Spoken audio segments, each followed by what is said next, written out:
Hari Om. Yeah. We will get started now.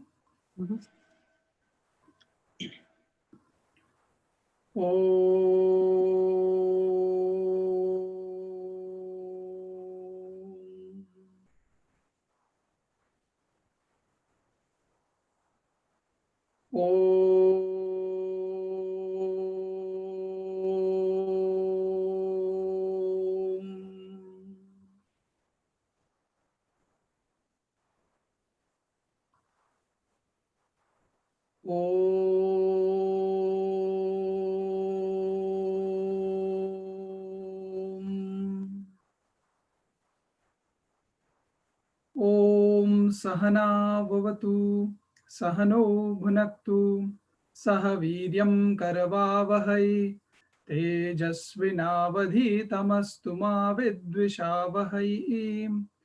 Om Shanti Shanti Shanti. Om Shri Ganeshaya Namaha. Om Shri Saraswatye Namaha. Om Shri Gurubhyo Namaha. Sadashivasamarambham Shankaracharya Madhyamam Asmadacharya Paryantam Vande Guru Paramparam Shruti Purananam Alayam Karunalayam Namami Bhagavat Pada Shankaram Loka Shankaram Shankaram Shankaracharyam Keshavam Badarayanam Sutrabhashya Kruto Vande Bhagavantau Punah Punaha Ishvaro Gururatmeti Murti Bheda Vibhagine Vyomavad Vyapta Dehaya Dakshina Murtaye Namaha Samasta Janakalyane Niratam Karunamayam Namami Chinmayam Devam Sadgurum Brahma Vidvaram Mukam Karoti Vachalam Pangum Langhayate Girim Yatkrupa Tamaham Vande Paramanandamadhavam Paramanandamadhavam. We will also chant the invocation verse of Drshya Vivek. Rupam Drishyam Lochanam Drik Tadrishyam Driktumanasam Drishyadi Vrittaya Sakshi Drige Vanat Drishyate.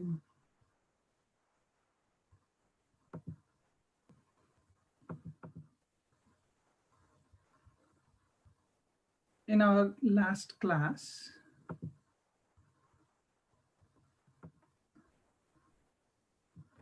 we were seeing the thoughts on Antahkarana, or not the Antahkarana, but the mind, which gets divided into two, Ahankar and Antahkarana. And we were focused on the Ahankar. That was the point. So this is shloka number 7 or 8, I think.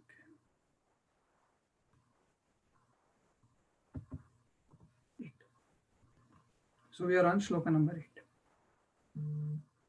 where the author is introducing to us that this I, the I thought, that which identifies with everything, this I thought has identification with three things that we need to know. One is reflection of consciousness. And when it identifies with the reflection of consciousness, this identification is born together. So it is natural. You cannot split it, you cannot change it, you cannot destroy it. There cannot be any such separation between them. Why you say? Because the moment consciousness enters the mind, it becomes a reflection of consciousness. And as it becomes a reflection of consciousness, we have the mind born. So the mind is there, which is the inert, and the consciousness is falling on it. And then mind is enlivened. And the moment the mind gets enlivened, the consciousness becomes a reflection of consciousness. So that is what we call as the Chitichaya. So this you cannot separate because both are born at the same time. So there is no separation there. Sahajam. Okay. Then the I thought has a connection with body. It goes and says, I, the body. But why does it do that? Why does this I thought go and identifies with the body? So this identification is born out of karma. Karmajam. Why is it born out of karma? Because the I wants to experience prarabdha. And by prarabdha, we mean results of action. All the results that we have accumulated for so many years, so many births, all of it, it wants to enjoy. But when we say this I wants to enjoy, the I is not deciding what it wants to enjoy. Because if the I could decide what it wants to enjoy, then everybody would only want that which is joyful to them, that which will give happiness to everybody. But in our search for happiness, sometimes we step into or stumble onto that which is sorrow. So we don't really have that choice. The prarabdha decides for us what needs to come. It decides for us what is our joy or sorrow that we need to enjoy. The I simply says, there is a karma coming. And because there's a karma coming, I need body to be present. So because that prarabdha is coming, it will identify with the body and it will say, let me enjoy. And then that prarabdha could be a sorrow also. So this identification that is born out of the prarabdha karma. And then the third type of identification is with the absolute I, the pure consciousness. And that pure consciousness is called as Sakshi.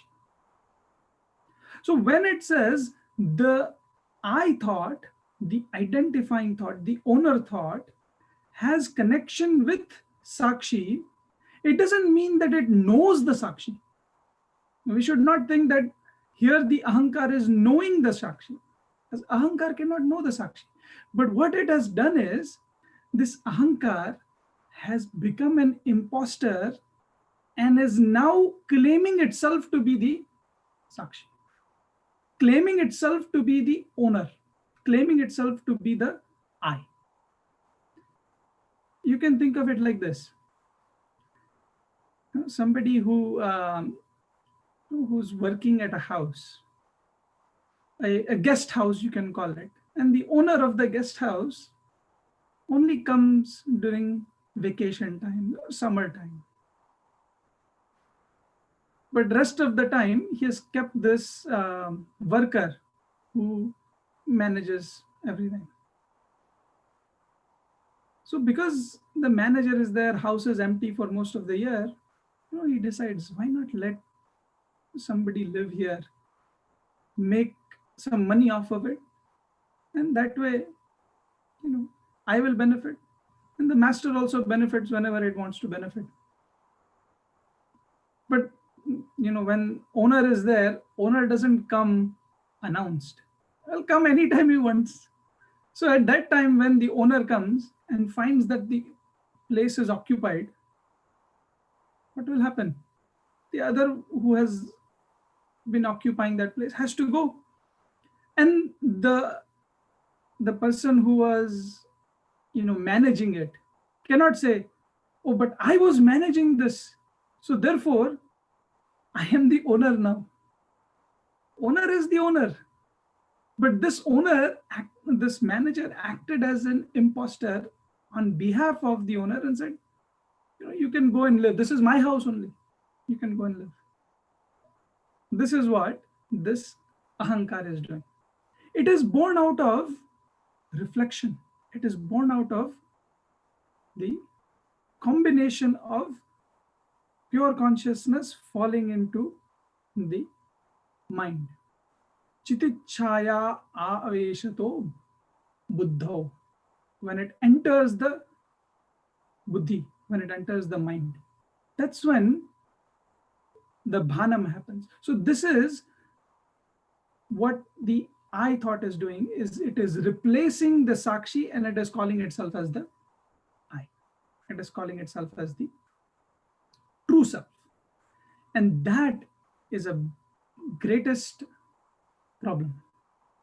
So in the next slok, the author says, wait, do not worry. The tadatmya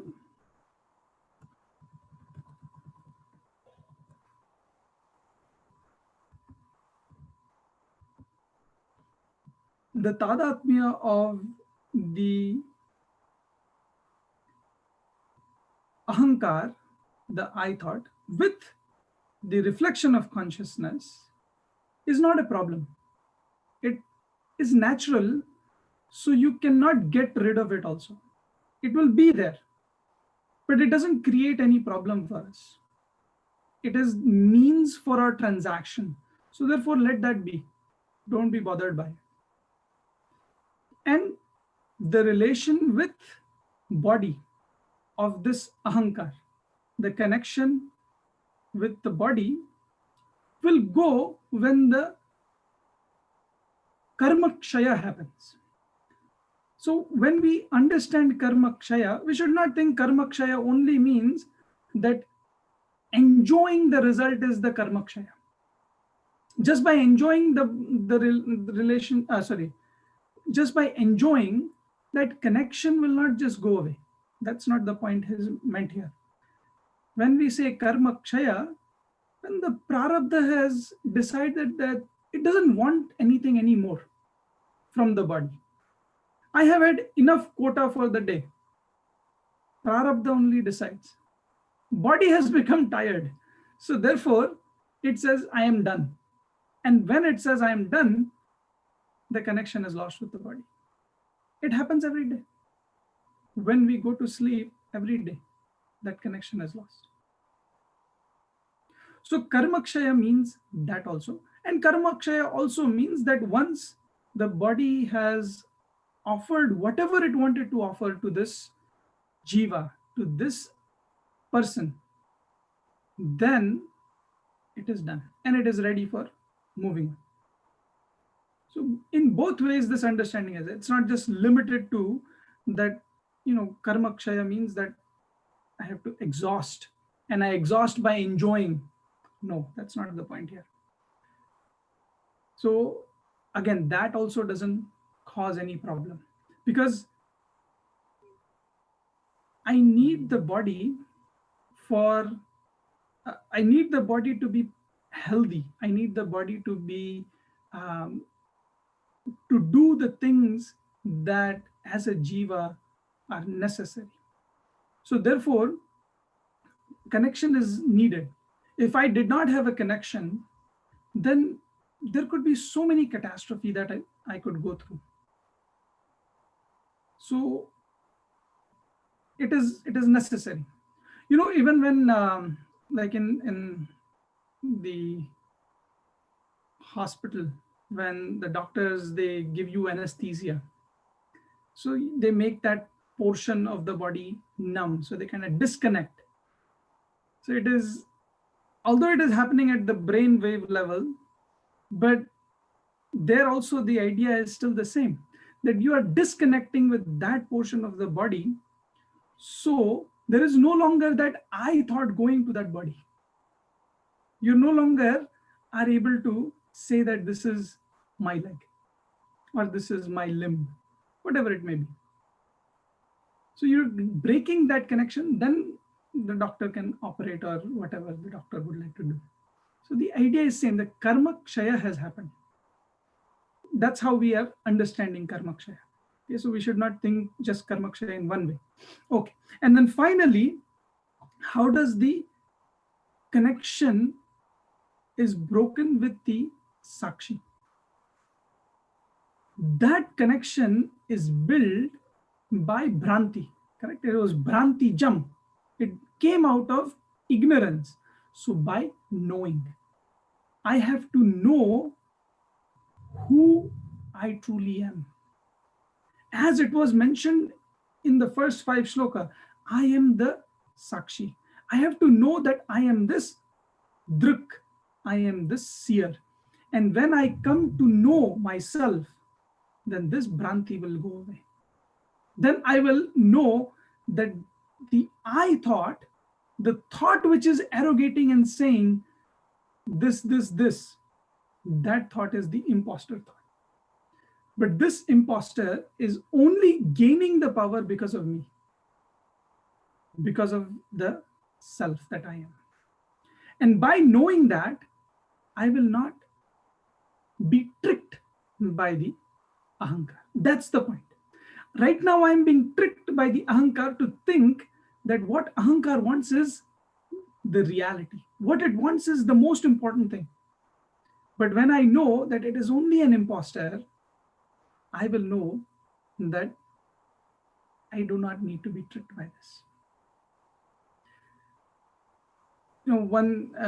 So yesterday we had a class on Manisha Panchakam, and there was this question that was asked that, we say consciousness is that which is existing, that which is always there.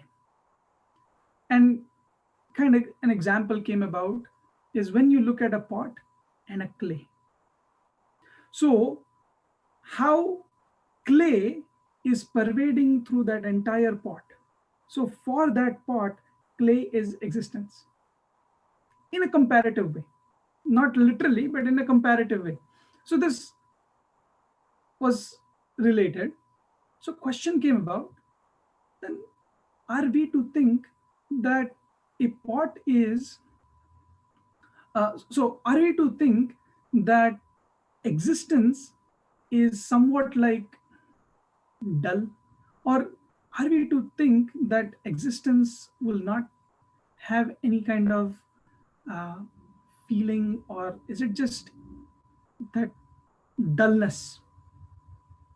And this was a very important thought, is because it is not like that. When we say I am the self, the one who is the real I, this real I is sentient. It has the capacity, the capability of making anything vibrant, making anything just happening. So therefore, that which possesses so much inherent capacity, it also possesses so much of bliss, so much of peace.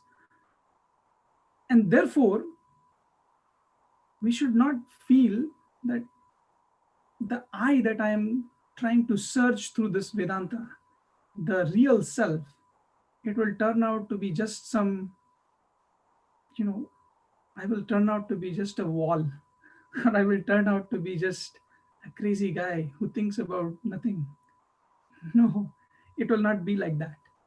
You will know through this knowledge who you truly are, and by knowing that, you will also know which transaction in the overall perspective are beneficial for you and for the others, and at the same time transacting through them, how you should not get caught up with all of that.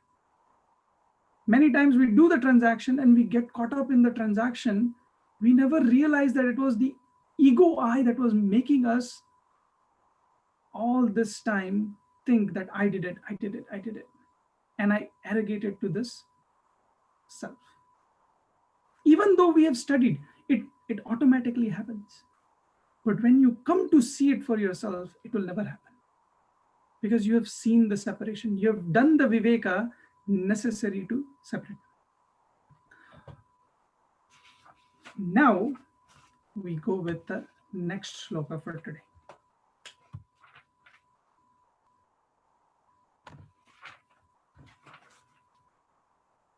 Which is shloka number 10.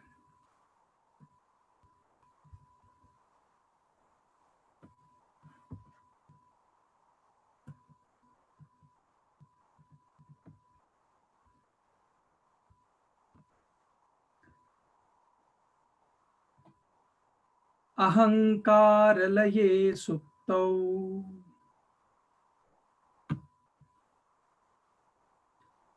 bhavedehopyachetanaha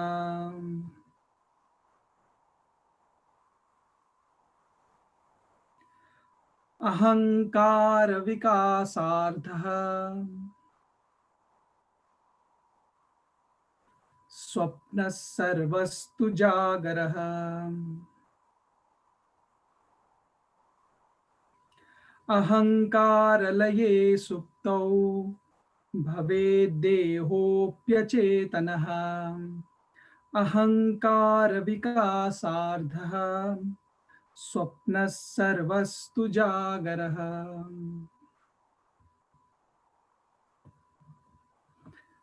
Ahankara laye. When this ego dissolves, the ego I thought, okay, the ahankar thought, when it dissolves, where does it dissolve? In suptau, in deep sleep state. Dehaha api achetanaha.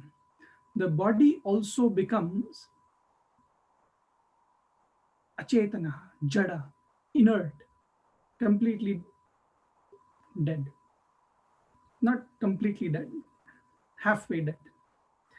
Ahankara vikasardha. Ahankar, ego, vikasaha, shining, but not fully shining, ardha, half. So partially shining. When this I thought is partial, it is swapnaha. It is a state of dream. And sarvahatu, when the ahankara vikasa sarvaha, that's how we have to understand. So when this ego is fully shining, sarvahatu jagaraha, then the person is in waking state. This is the idea. So now let's explore what is meant here. Ahankara laye. When we say laya, what do we mean by laya? So laya here is when this ahankar goes to a causal state. Laya here means that it is moving through the state. We know the three bodies, right? The gross, the subtle, and the causal. So the causal, the reason why it is called causal is because it is the cause for both the subtle and the gross.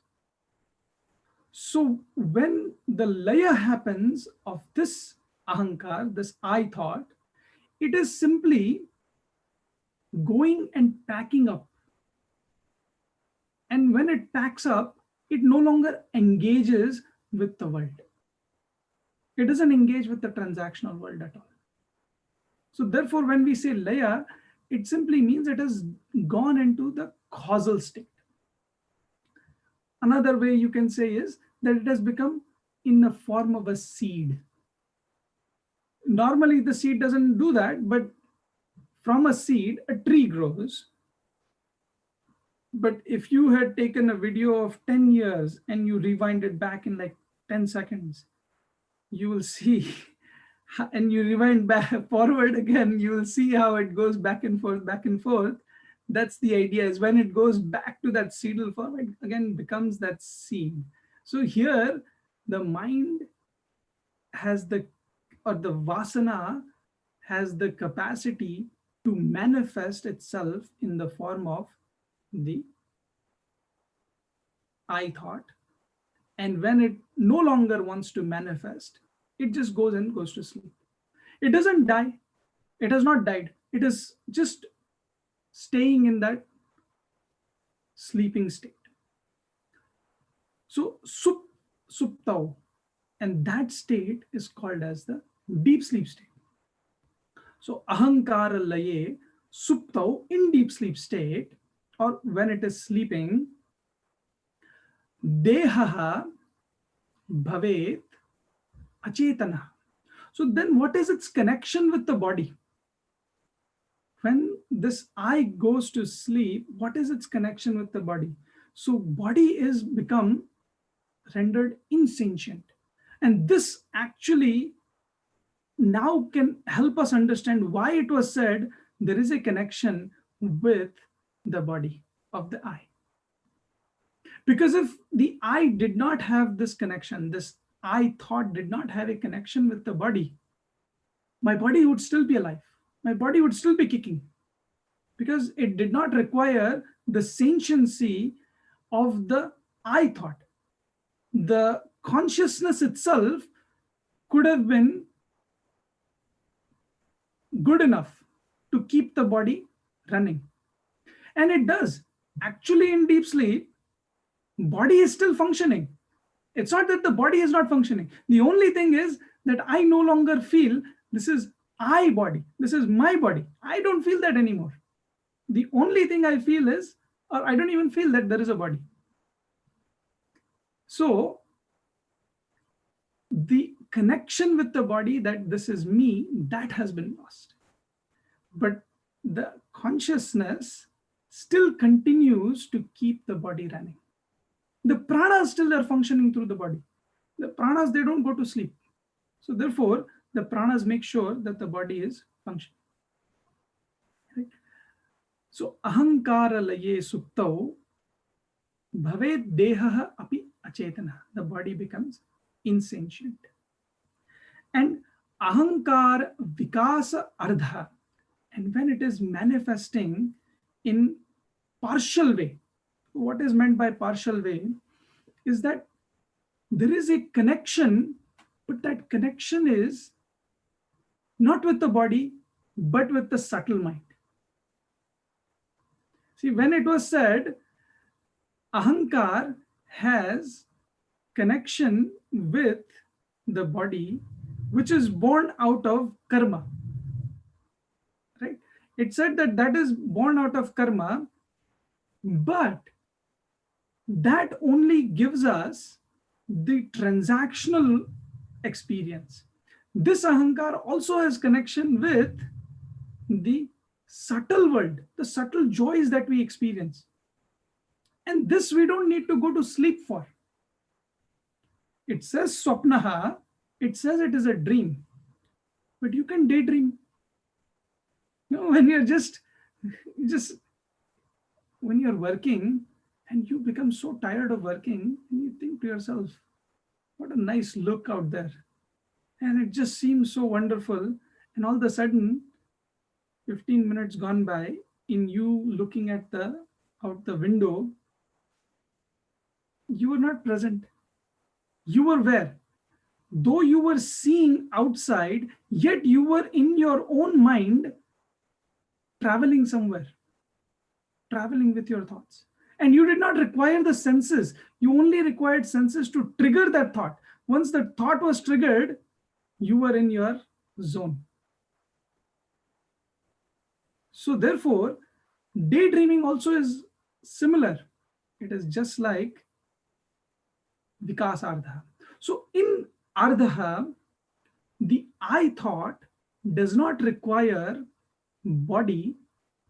It just utilizes the antahkarana, the karana thought, and that thought only goes on functioning. That is why it is half, partial. An important thing to think about also, this body we have, but we don't take this body when we are in dream. In our dream, we have a different body itself. We don't have this body. This body only travels in, it doesn't travel. It stays in this state only. But in dream, we create a different body. If somebody who cannot enjoy sweets with this body, all they have to do is close their eyes and think about all the good sweets they had eaten when they were a child. They created a body for them to enjoy that.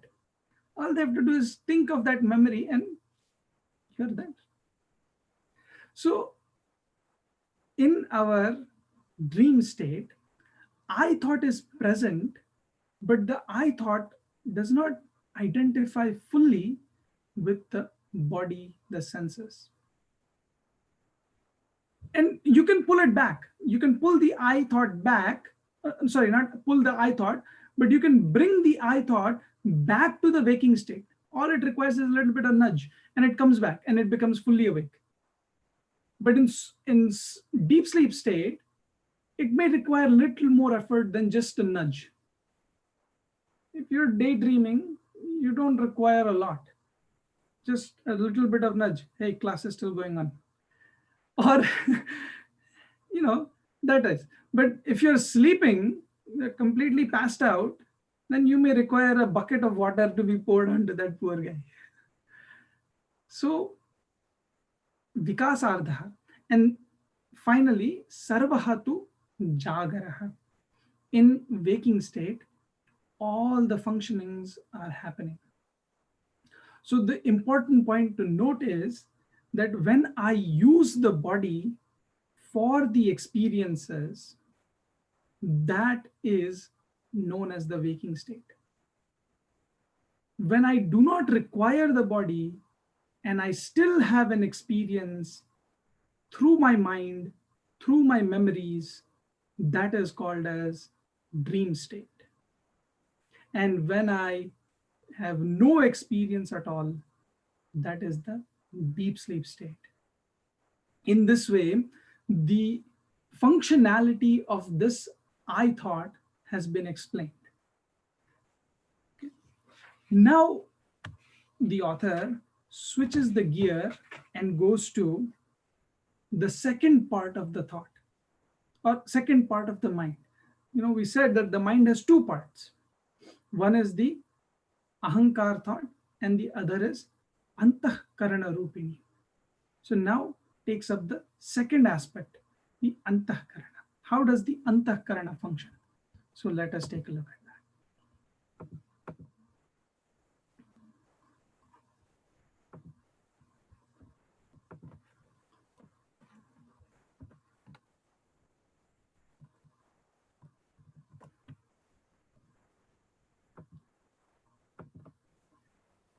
Antahkarana vrittischa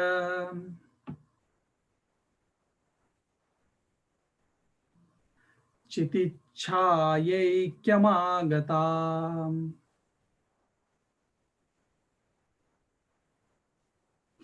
वासनाः कल्पयेत् स्वप्ने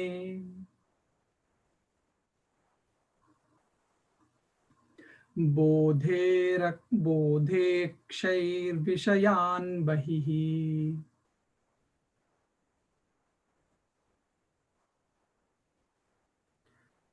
अंतःकरणवृत्तिश्च चितिच्छायैक्यमागता वासनाः कल्पयेत् स्वप्ने बोधेक्षैर्विषयान् बहिः.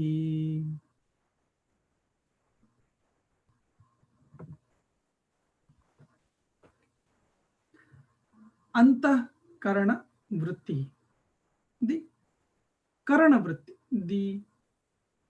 the instrument thought, that which goes on acquiring and functioning, that antahkarana. So what we had said was that a desire to do this, desire to do that, all of these things, they become the antahkarana. This antahkarana thought, when does it come about? Chiti chaya aikyam agata. That should be very clear. That aikyam, the togetherness or oneness, chiti chaya, the reflection of consciousness, agata. So this antahkarana also comes about the same moment as the I thought comes about. Both came about at the same time. So the three of them, the I thought, the karana thought, and the reflection of consciousness, they all come together at the same time. But we're not worried about the connection here of the antahkarana with chitichaya, because antahkarana and the ahankar, they're part of one big thought only. They're part of the mind. We just dissected the mind into two functionality. One is the I thought, the other is the instrument thought. And because the I thought is the one that is the ruling thought, the owner thought, that is more important for us to know, because it is the one that is going on creating all the havoc, creating all the mischief. Antahkarana simply is following all the desires, following whatever it wants to enjoy, whatever it wants to avoid from enjoying. So therefore, it doesn't really have a big role except for getting this and that. So this antahkarana also comes about at the same time when there is a oneness identified with the reflection of consciousness. Okay. And what happens to this in the three states? So it doesn't talk about deep sleep state. Author doesn't talk about deep sleep state because when the I goes to sleep, obviously the I is represented as the mind. So with that, the antahkarana also goes to sleep, because there is no longer the identification with your subtle world also. Therefore, it is sleeping. So there is no need to rediscuss that same idea again. And by saying that there is an aikyam with chitichaya, it is also signifying that the I thought and the karana thought are one and the same, just having a different role that it plays. So what is this that they're doing? So then in dream state, vasanaha kalpayet swapne. Whatever different vasanas that may be there, they get projected, kalpayet, in dream. So in dream state, antahkarana vritti goes with the process of projecting different thoughts. And bodhe, in waking state, akshaihi, with the eyes, vishayan bahihi. It goes on enjoying the objects of the world external. So how do these two have to be seen? How do we see I thought and how do we see karana thought in one? Okay, so this is how we have to see it. When we talk about the waking state, in waking state, the karana thought is using the body, the senses, to fulfill all the different desires. So if the desire is there that let us now today enjoy maybe Rashagulla at night.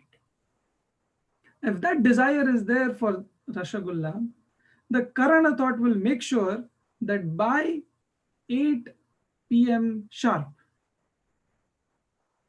it is ready. It was ready already at 7, but it's just that you didn't open it. That once it is 8 p.m., you'll just have to open that tin and it will be ready. So Karana thought is keeping tabs on time, or keeping tabs on how it is going to do it. 8 p.m. strikes and the Karana is ready. It opens up that object, because when it opens, it requires the body, it requires the whatever functionality is there. So it does, and it opens and it enjoys. When it enjoys, it feels happy, it feels good. This is all the instrument thought that is doing. But when the instrument thought is doing all of this, what is the I thought doing? I thought is saying, I am the one who has to go and open that. I has to do the job of ownership. Instrument has to just do the job of working. This is the planning I have to do. This is what I need to finish. That's all the instrument's role. I role is, I have to do this. I opened it. I put it in mouth. I enjoyed it. I am happy. These are all the I thoughts role. So therefore, in order for it to do that, in the state of waking, for the I thought to do that, I thought has to, the connection with the body has to be in full for the I. Then only it can say, I through the body enjoyed that Rashagulla. That is I thought's job. The Antakarana job is, the body is making me enjoy this Rashagulla. Right? So in this way, both work. Then if you take a look at the Swapnaha, the dream state, same thing is happening except without the body. So in dream state, we find ourselves to be tangled up in some, or jumbled up in different ways. A desire we had kept in mind, pressing, and not letting us experience. Parents came, or in-laws came, and now I wanted to make this, but could not make this, and I could not enjoy this food. Or the dal or rasam that was there did not have the necessary spice. In dream, then you open, in dream when you go, now you start enjoying that rasam without any restriction at all. So this is what is meant as vasanaha kalpayet. By your experiences of the waking, you go on now experiencing it in your mind. And which experience of the waking? It is not just this birth, the experience of the waking we talk about. It's all the births cumulative. Whatever was experienced in past birth, that also you bring in, and that also you open it up for your enjoyment. So Antahkarana, again in dream state, is simply using the mind to create an experience out of whatever was experienced in waking. And the I thought is simply saying, I want to enjoy that, or I enjoyed it, or I am the one who was happy, or I am the one who is sad, whatever the case may be. So when it says Vikas Ardha, there the identification is only half. It's only with what the mind is doing. It is not connected with the body. In this way, both the Antahkarana and the Ahankar thought function. All right. Now the final thought is the thought of both put together. How we can see both of these in one go. So let us look at number 12.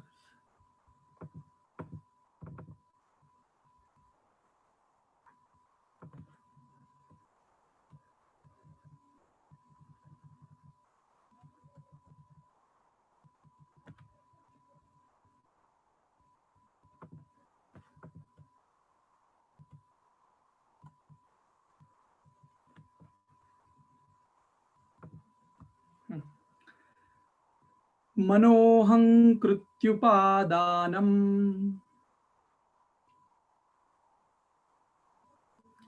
लिंगमेकं जडात्मकम्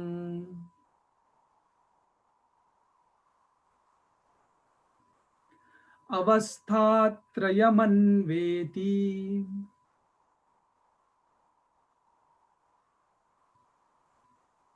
जायते म्रियते तथा.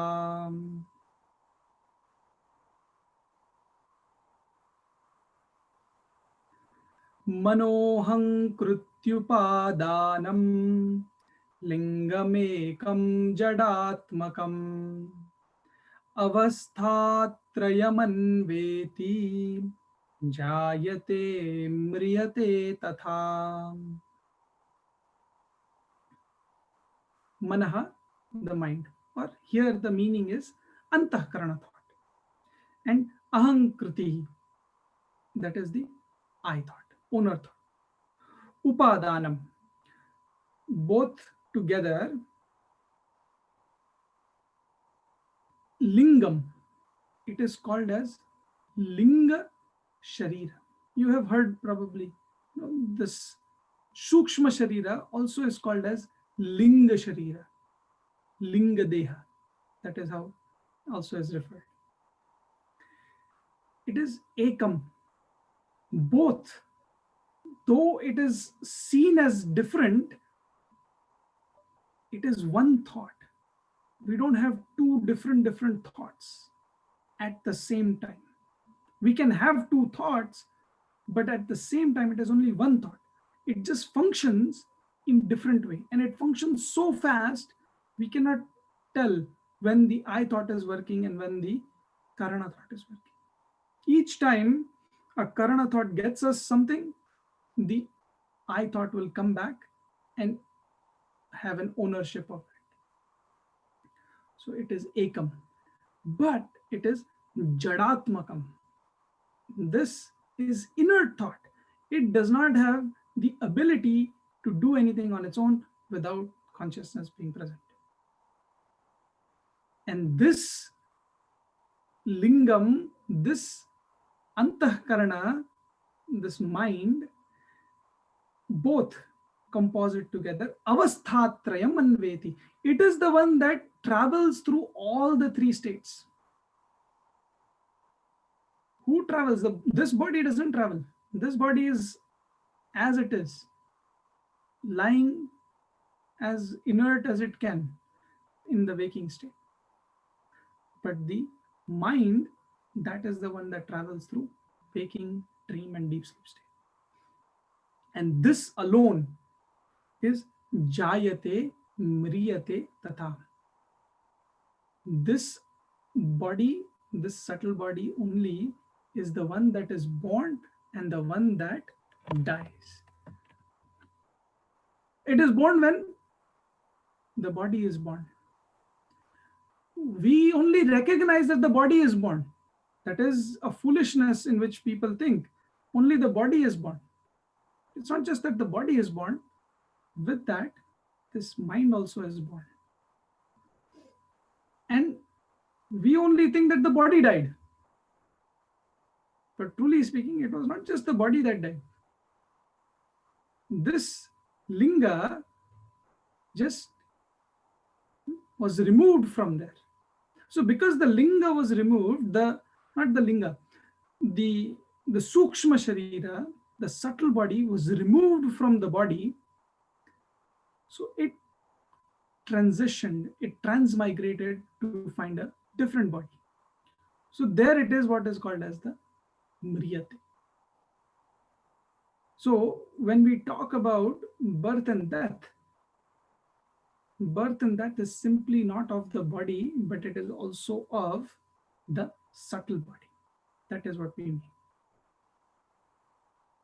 And by death, we are not saying that, it is like how the gross body dies and you have to take a new gross body.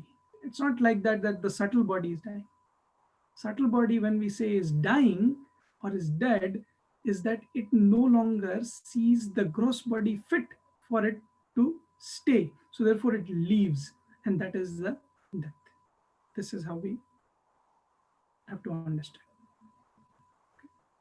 So how does this mind, this composite of mind work, is that it itself is the one that transmigrates or travels through all the three states, and it itself is born, it itself dies, and it itself goes through the change. Sometimes we say that the mind, when I was young, it was very sharp, and now I grow, now I can't even retain anything.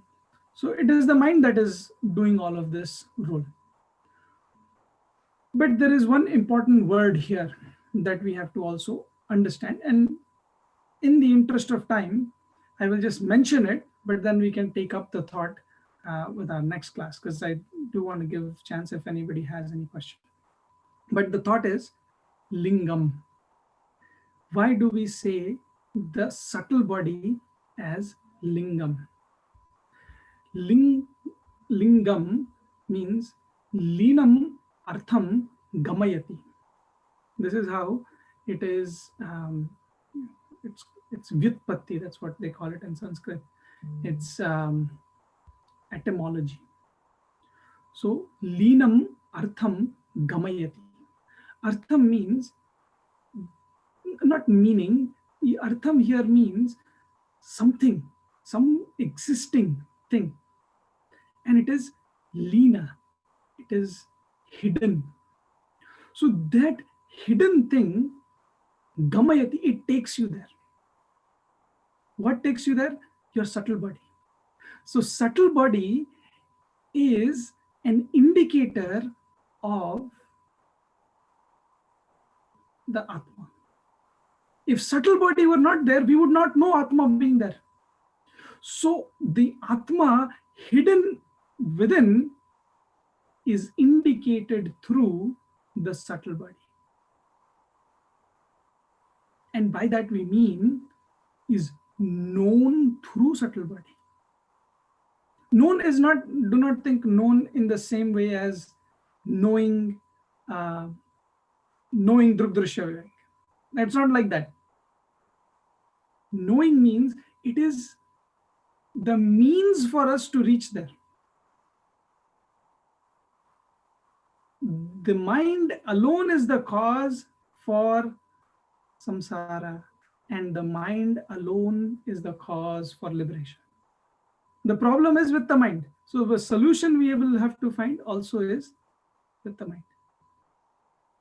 So therefore, here it is already indicated where the solution lies. Uddared atmanatmanam. Lift oneself by oneself. This is how Bhagavan mentions in Bhagavad Gita. Okay. So with that, we will conclude here for today, and we'll take up this shloka again for our next week's analysis. But if there are any questions anybody would like to share, or any comments you have, please go ahead. Dhirenji, I had a question. This is Rinku. Yes, Rinkuji. Dhirenji, so our subtle body migrates to a new body when we die. Now, mind, intellect, our subtle body has our mind, intellect, chitta, memory, and ego, right? And other. But these four components are a part of the subtle body. So they migrate to a new body, in which case,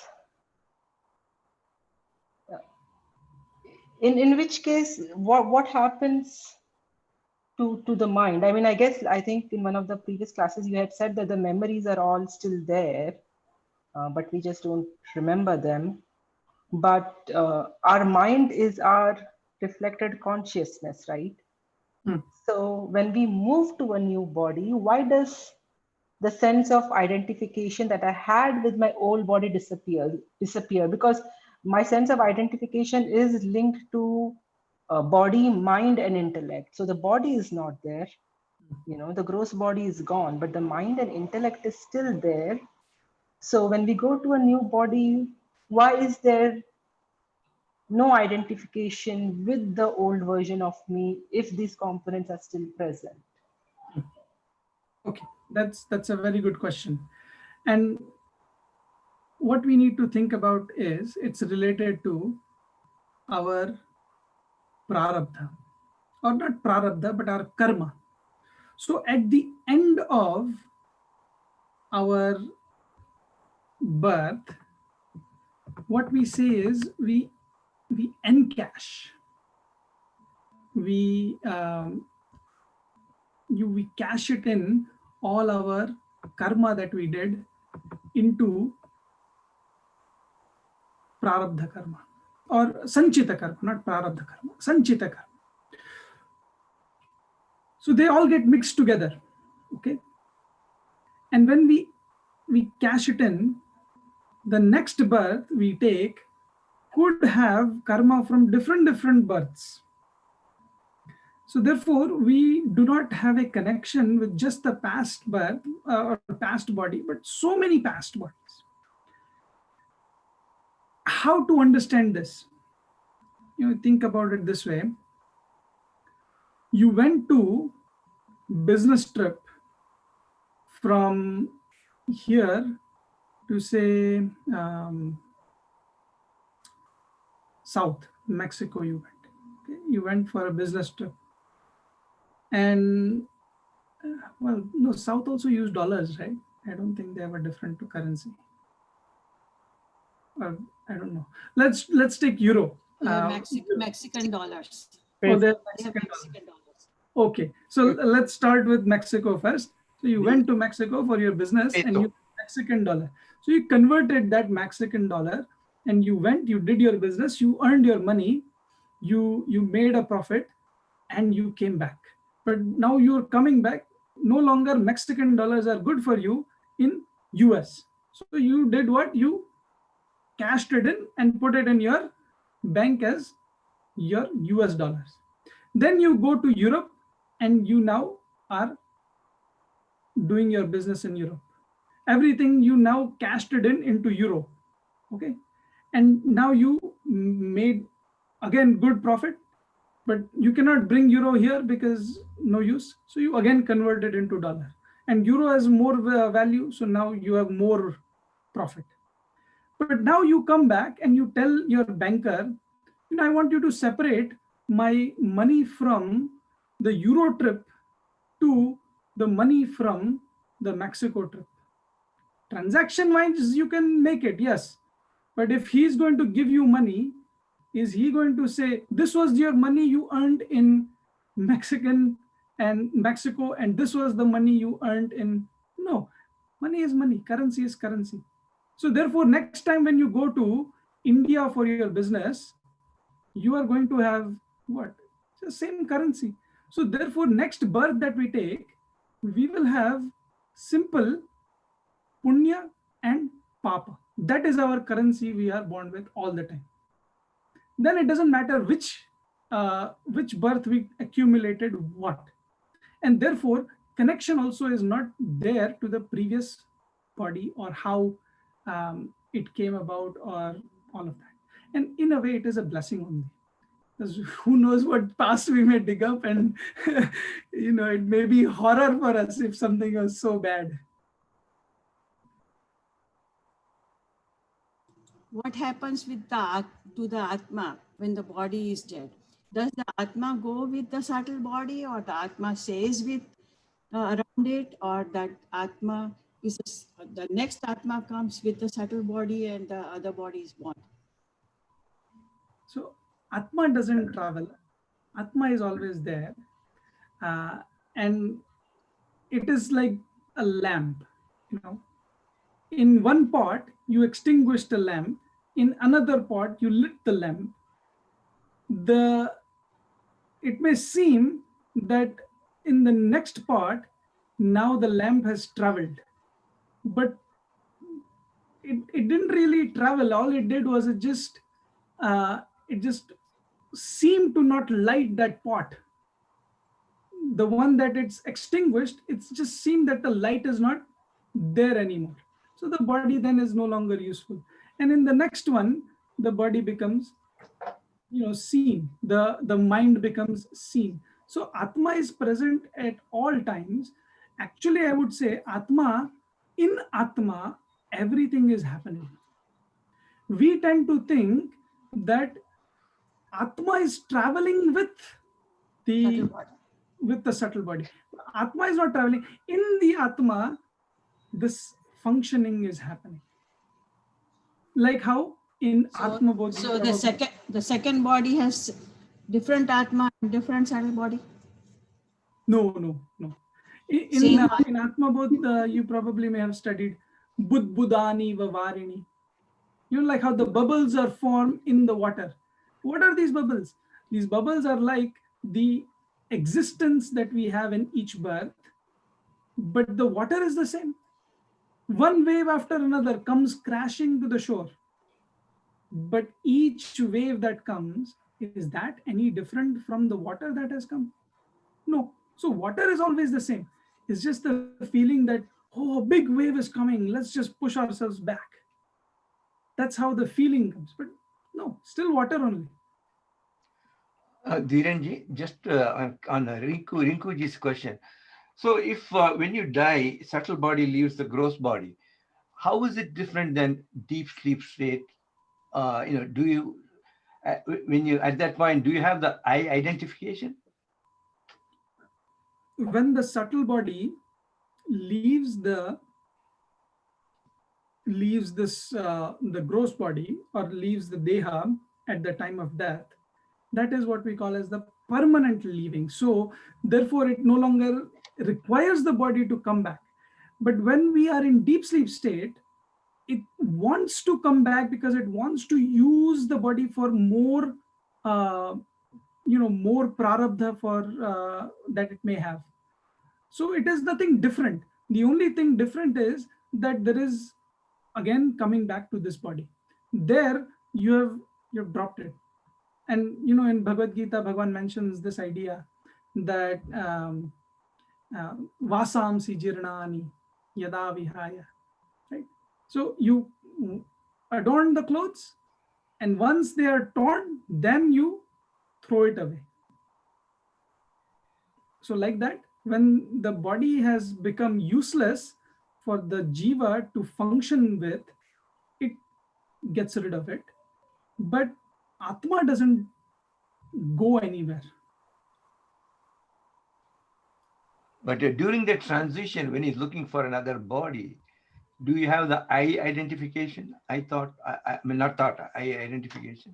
No, it cannot. Because if it had the I thought, then it can choose which body it wants to go. It doesn't choose. Prarabdha chooses which body it has to go. And that is done by Ishvara. That is the role of the creator. Thank you. Okay. How does the Almighty transfer the data from point A to point B? All the data, karmic data we have collected, how does it go from point A to point B? That's a basic question, still not answered by anybody. Because, and I cannot say I have an answer or anything, but I was just going to say that Ishvara has a computer system that works in a very ingenious way. Think about the body so much that a humankind is still trying to learn about the body and the genetics and so much things.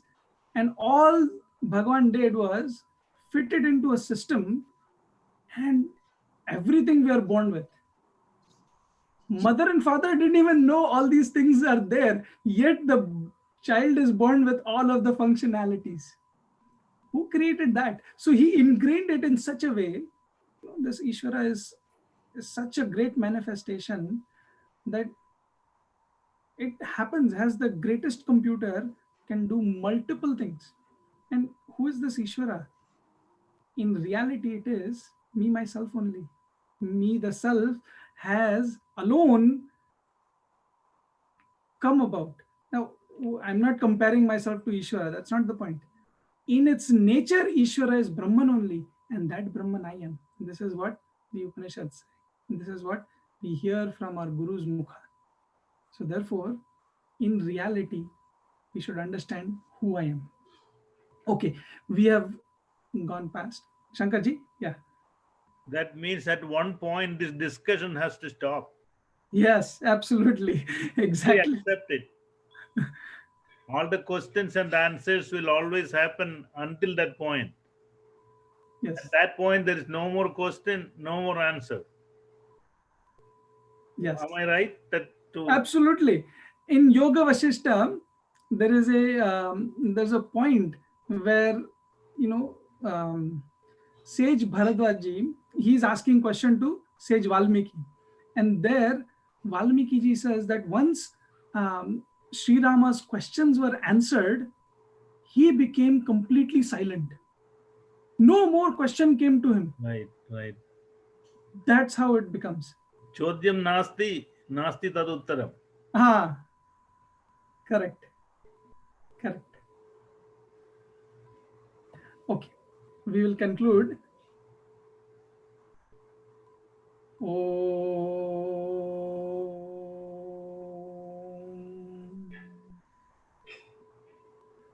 Purnamada Purnamidam Purnat Purnamudachyate Purnasya Purnamadaya Purnameva Vashishyate. Om Shanti Shanti Shanti. Hari Om Shri Gurubhyo Namaha. Hari Om. Hari Om. Have a wonderful weekend. Hari Om. Hari Om. Hari Om. Thank you, Dhirenji. Thank you, Dhiren. Hari Om, Dhirenji. Thank you. Thank you for awakening.